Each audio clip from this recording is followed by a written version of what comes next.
What's good, whānau? Welcome back to another Māori Phrase a Day. I'm joined with my bro Travis.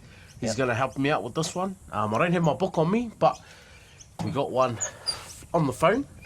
I'll get Travis to pronounce it first, and then I'll go after him. He ha ha ti minu o ti o. Tanga. Not bad, bro. Not bad.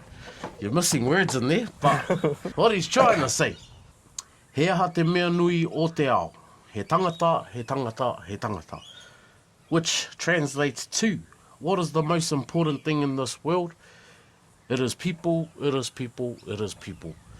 That's a bit of our Māori phrase for today, whānau. Hope you enjoyed.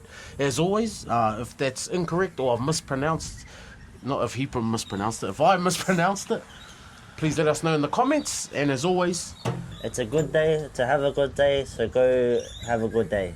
cheer!